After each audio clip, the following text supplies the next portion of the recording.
podcast.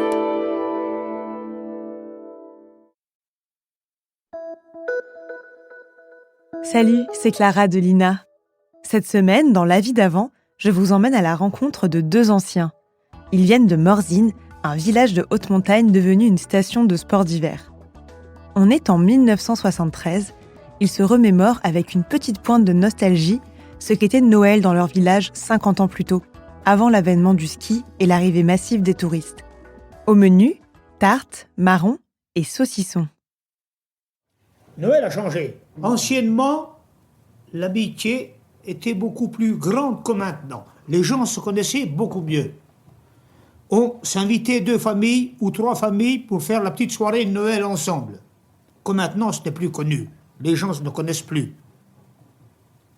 Aucune amitié n'existe. Les traditions de la vieille amitié, dans le temps, a disparu complètement. Autrefois, tu voyais donc tes parents disaient, ce soir, tu viens, on va manger la rissole chez nous. Oui. Puis alors lui disait, le soir du 31, tu viendras les manger chez moi. On s'est mis ces 2-3 familles ensemble, on se passait une jolie soirée. Du pinard, il y en avait très peu, mais on avait bien de l'agneau, assez de cidre. On passait la nuit quand même. Et on s'en allait coucher à bonne harmonie. On n'allait pas dans les bistrots, dans les cabarets, c'était fermé, il y en avait à peu près point. Et on n'avait pas un radis en poche. On ne pouvait pas se permettre ça. Si on avait encore fait un tour de force, un grand coup, on se payait à 2 bons copains une fondue qui coûtait 3,50.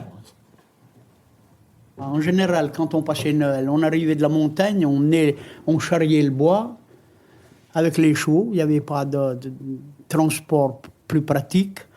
On arrivait, on était gelés, mouillés. On enlevait les guêtres et on se chauffait au coin du feu, premièrement. Et puis après, on se préparait pour aller à la messe de minuit, de Noël. Alors là, les mamans, elles faisaient des rissoles, elles préparaient à 11h. Il ne fallait pas manquer la messe de minuit, ce n'était pas comme à présent. Alors, on partait tous à la messe de minuit, on revenait vers minuit et demi, 1h. Alors, elles fricassaient quelques rissoles, une tasse de thé ou du café, et puis on s'en allait se coucher tranquillement pour se relever le matin pour soigner le bétail. Parce qu'à ce moment-là, on avait du bétail. Souvent, quand on avait les petits gamins à la maison, ils nous entendaient arriver de la messe de minuit. Alors ils se réveillaient déjà pour vite courir sous la cheminée voir ce qu'il y avait dans les sacs, dans les sabots. Tu comprends?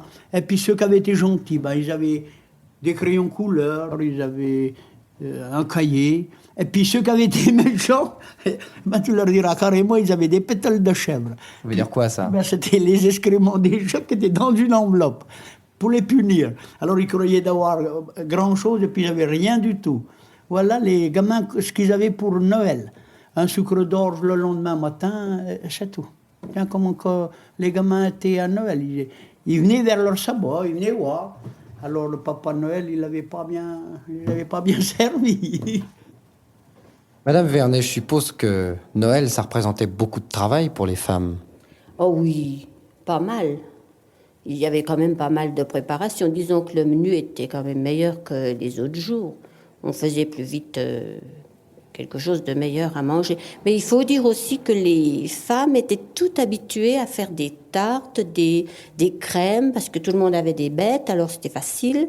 Et puis des poules, alors on avait des œufs. Alors ça, c'était une chose qu'on pouvait faire facilement.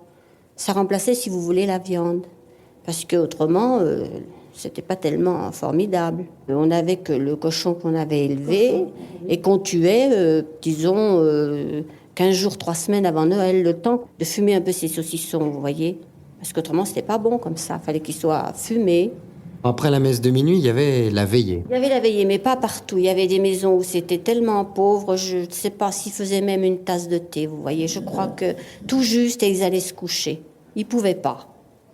Il y avait des maisons où c'était impossible. Ils mangeaient le lendemain mieux, à midi. Le lendemain, comme ils avaient gardé un peu de porc non salé, ils faisaient un rôti de porc. Et puis on gardait aussi beaucoup les marrons pour Noël. C'était quelque chose, c'était un délice des marrons. Parce que ça nous changeait de tous ces légumes qu'on mangeait tout le temps, ces choux, ces carottes, et puis les pommes de terre. Alors les pommes de terre, on en mangeait. C'était les produits du pays, il n'y a pas de doute. Les sports d'hiver ont apporté le confort et l'argent dans la station. Est-ce que vous regrettez quand même autrefois? Ah oui, ça, oui, on regrette tous. D'ailleurs, tout le monde regrette. Qui que ce soit, ça nous a apporté des tas de choses qu'on ne pensait jamais avoir. On ne pensait pas, on n'avait pas été élevés comme ça et on ne pensait pas du tout à avoir ce qu'on a tous à peu près maintenant, mais on regrette avant. Et pourquoi? Parce que c'était merveilleux. C'était un monde merveilleux qu'on n'a plus maintenant. Maintenant, c'est trop réaliste, c'est une course à l'argent et plus on en a, plus on en veut et on regrette. Voilà, c'est la fin de cet épisode de La vie d'avant produit par Lina. N'hésitez pas à nous mettre 5 étoiles s'il vous a plu et abonnez-vous pour ne louper aucun épisode sur votre plateforme d'écoute préférée. On se retrouve samedi prochain pour un nouvel épisode et en attendant, je vous invite à découvrir un autre podcast de Lina, Les Archives du crime. Ce podcast vous propose de découvrir les plus grandes affaires criminelles racontées par ceux qui les ont vécues. À très vite!